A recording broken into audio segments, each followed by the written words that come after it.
The behaviors our children show are a reflection of our incompetence, not theirs. This is the bench where Tom works, and this is a poem written by Dr. Marc Gold. If you could only know me for who I am, instead of for who I am not, there would be so much more to see, because there's so much more that I've got. So long as you see me as mentally retarded, which supposedly means something, I guess, there's nothing you or I could ever do to make me a human success. Someday you'll know that tests aren't built to let me stand next to you. By the way you test me, all they can do is make me look bad through and through. And someday soon I'll get my chance, when some of you finally adapt. You'll be delighted to know that though I'm MR, I'm not at all handicapped. Try Another Way is an introduction to a new training concept for the mentally retarded, a concept created by Dr. Marc Gold. They began to bring in the structure. Roger Hoffman is director of Unit 10 at Dixon State School, Dixon, Illinois. He and his staff have been involved with the Try Another Way concept since September 1973. These are some of his thoughts on the subject. We made the decision, okay, we started out with the feeling, with a very definite feeling, that this type of training technique would only have benefit in the work behavior. Lo and behold, we find that Try Another Way has come up in tasks such as toilet training, tasks such as bed making, brushing teeth, other areas. We found very quickly that the technology was more than just a specific work technology, but rather was a very valid, very rational approach to any type of training. Then the philosophy, the humanity, begins to creep into the programs. It's not as tight, it's observable, it's not quantifiable.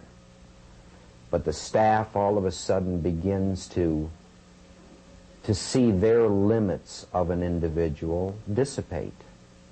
The boundaries that we all automatically set for these, quote, mentally retarded people, it begins to melt.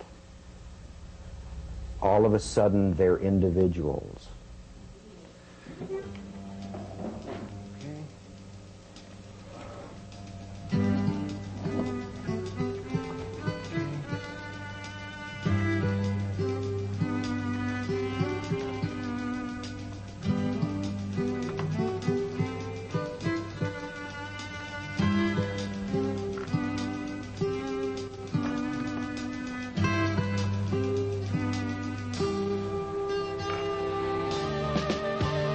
Try another way.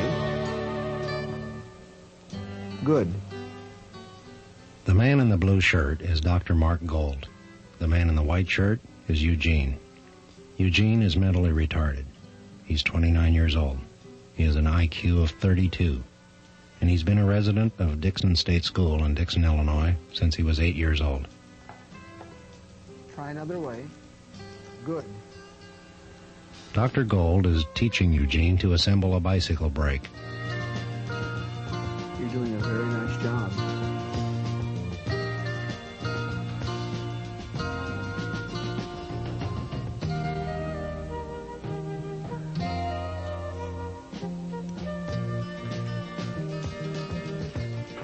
Try another way. Good. Dr. Gold developed the instructional technology which he's using to train Eugene, and he calls it the Try Another Way approach.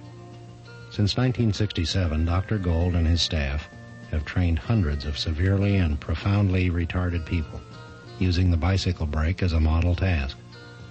He has also trained many of these people to assemble electronic circuit boards using the same Try Another Way technology. As you watch Eugene and Marc work together, you'll notice the minimal use of language. Try Another Way is essentially nonverbal.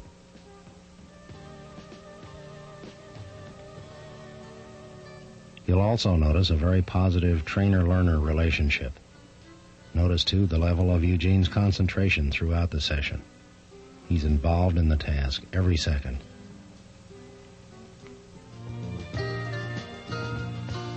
Try another way. Try another way. Good. The purpose of this film is to introduce Dr. Gold and his Try Another Way technology to everyone involved in the field of mental retardation, and to announce that Dr. Gold is presently producing a series of training films.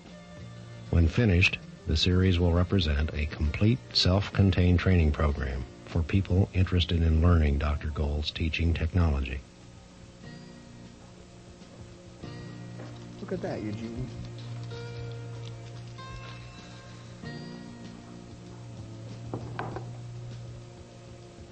Very, very nice job.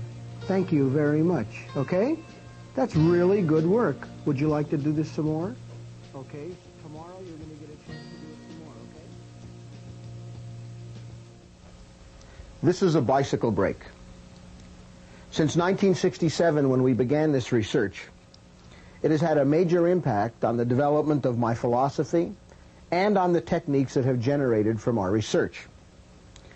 Its principal impact has been to point out the discrepancy between what people think are the capabilities of the severely handicapped, the mild and severely and profoundly retarded, and what they're really capable of doing.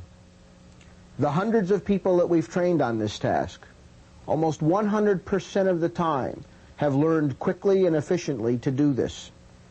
If they can learn to do this task which in and of itself means nothing at all, certainly many of the things that we have kept from them, complicated things to learn, we think, many of those things are things that they could learn, things that would allow them to join us as thoroughly participating members of society.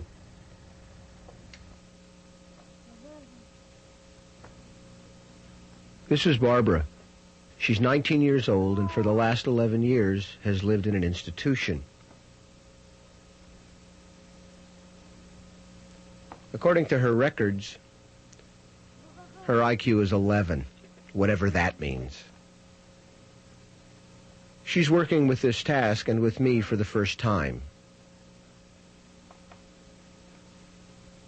Good. She's more talkative than a lot of the people we work with. It's a pleasure to work with people like this because you can see the growth so fast.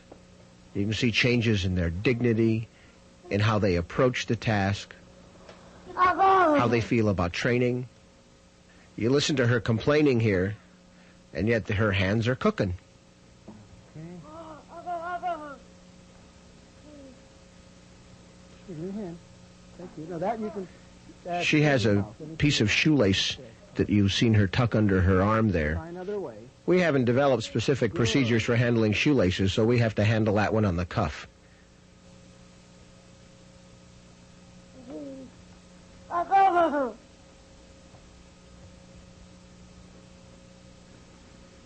The techniques that you're seeing used here might be described as essentially nonverbal, as providing different kinds of feedback, manual feedback, and that is going in and placing her fingers in different positions. There goes the shoelace. And as fading procedures in the sense that we give them information and then as they make mistakes, we try to give them less information each time, but enough information to solve the problem. You notice that she's looking up at me, but I don't look back. If I thought there was anything to learn in my face, then I'd look back. I want her eyes on the task. That's where the learning is to take place. Most of the individuals we work with make eye contact. That goes away fairly quickly when you don't reinforce it, when you don't give them reason to continue looking. You'll also notice that I don't respond by talking back when she talks to me. Try another way. Good. Okay. Try another way. Good. She obviously understands the expression "try another way" at this point. The session has now been running for approximately 3 minutes. In that period of time, Look at all the stuff that she's acquired. She understands my moving her hands around in position. She understands the expression, try another way. Perhaps most interesting of all, here she is 3.5 minutes into the task, and there is still total attention to the task. I wouldn't be surprised if this is the longest she's ever been asked to sit somewhere and do something specific, maybe with the exception of eating something. A little affection there showing. It's very hard not to look when something like that looks up at you. Okay, Here, I think we're going to find a solution for that shoelace. Okay, now we can use both hands. Okay.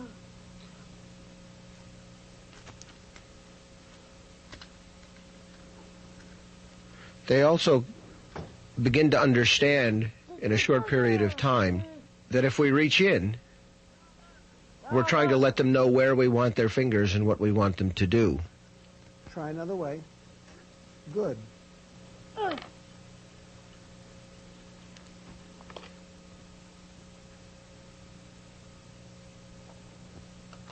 Try another way.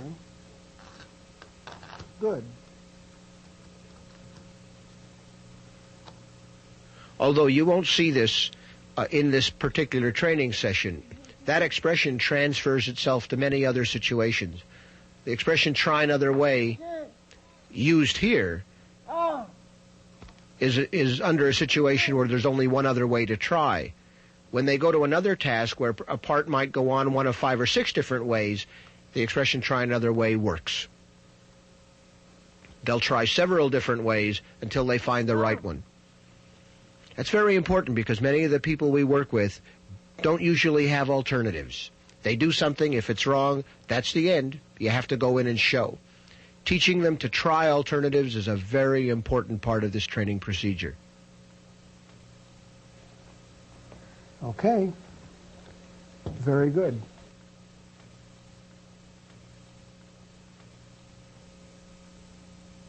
This is production. Production takes place after criterion. One way to describe the difference is that the performer or the worker moves from a circumstance where he has external feedback to one where he has internal feedback. Notice that Eugene is making decisions for himself here. We assume that once he has reached criterion, he can do that. And in fact, we find with virtually everyone that we have trained, that is the case. We had Eugene produce these bicycle brakes 1 hour a day for 10 days. He produced 130 of them, 13 brakes per hour on the average. 6 of them were assembled incorrectly. That's an error rate of 4.6%. At the factory where these brakes used to be manufactured, the error rate was 6%. We don't think comparisons are important in the final analysis. And that is, we're not interested in making these individuals perform like normal people or reach industrial standards in the conventional sense, although we're finding that that's not so difficult to do. We're interested in making them successful. Industry is going to have to realize, if it doesn't already, that success is not simply X number of units per hour. Success depends on things like accuracy, consistency, managerial drain time, attendance, longevity on the job. And for many of these things, the people we're talking about on this film are individuals who've already demonstrated better performance than normal individuals. One of the things that's very interesting is no relationship in any of our data between how a person performs on an IQ test and how he performs on these tasks. Eugene's IQ score, incidentally, is 32. When you find no relationship between a person's ability to perform on a test like that and his ability to learn and then produce tasks like this, it raises some very serious questions. Barbara also produced bicycle brakes for 1 hour a day for 10 days. In that period of time, she built 110 brakes. 4 of them were assembled wrong. with an average of 11 breaks per hour, you might say, depending on how you looked at things, that she doesn't produce very much. On the other hand, producing at that rate and with the accuracy that she does, you might turn around and say that that represents a fantastically higher level of remuneration than people like Barbara now get for either sitting around doing nothing or producing the Mickey Mouse garbage things that our society has given to sheltered workshops, thinking that that's all these people can perform. As the technology develops, it becomes increasingly clear to us that virtually all of those individuals that we have screened out, that we've made permanent members of the surplus labor force, it's very clear that those people are capable of doing reliable and remunerative work. It's up to us to come up with the techniques to get them there.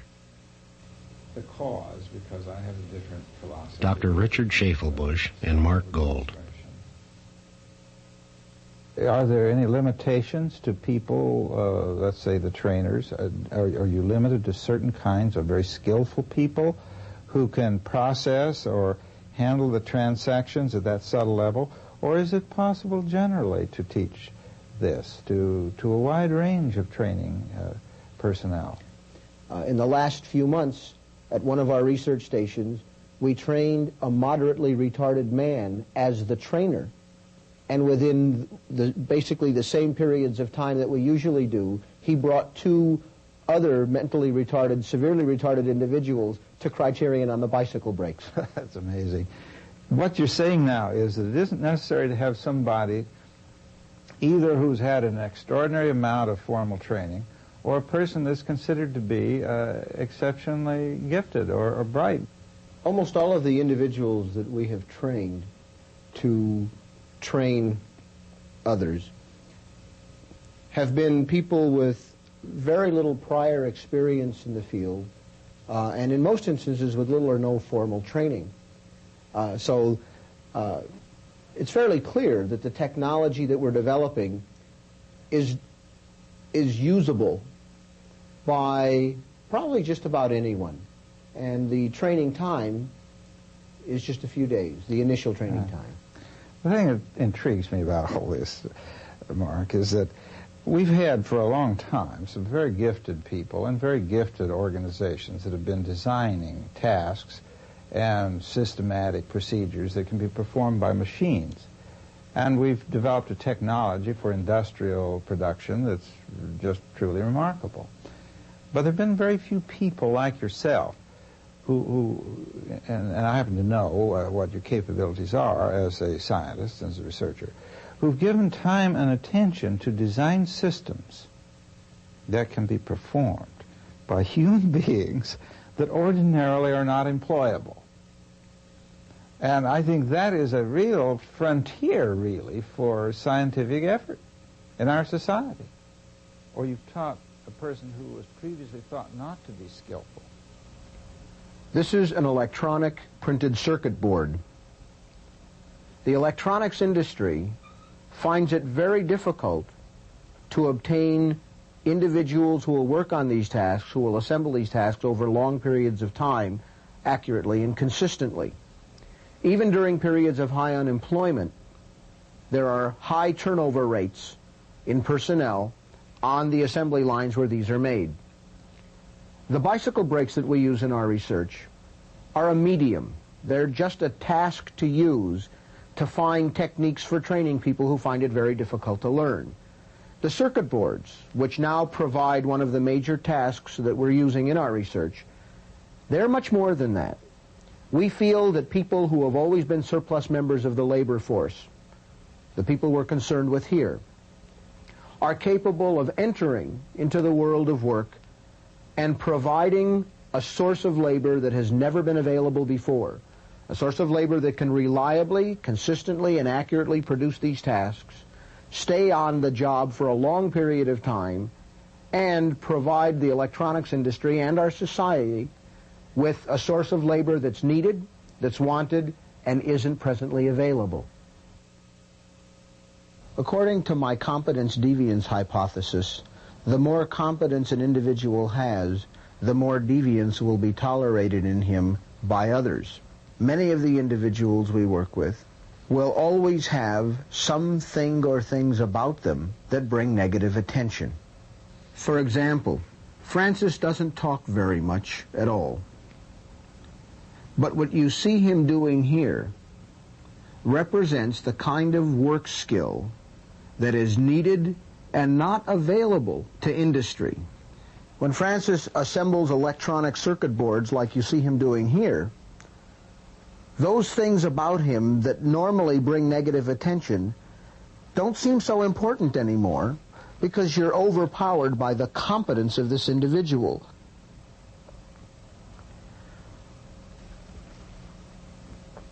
When industry finds out that people like Francis are trained, competent, and available, those things about Francis that have kept him out of the labor force will become much less significant. Why can't the people we serve have their balances too? Why can't we give them genuine competence? Why can't we give them things that not everyone else has? The answer is that we can. As soon as we decide that they have the right to acquire really sophisticated, genuine skills, social skills, self-help skills, academic skills, etc., then they can have the same chunk of the action that we have.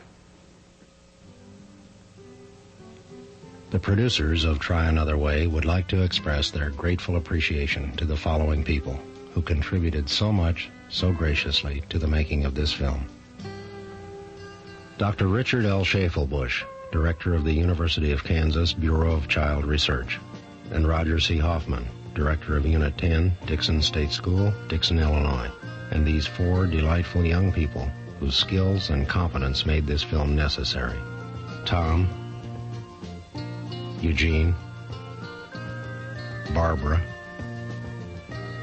Francis, and special thanks to the Dixon State School and the Developmental Services Center, Champaign, Illinois.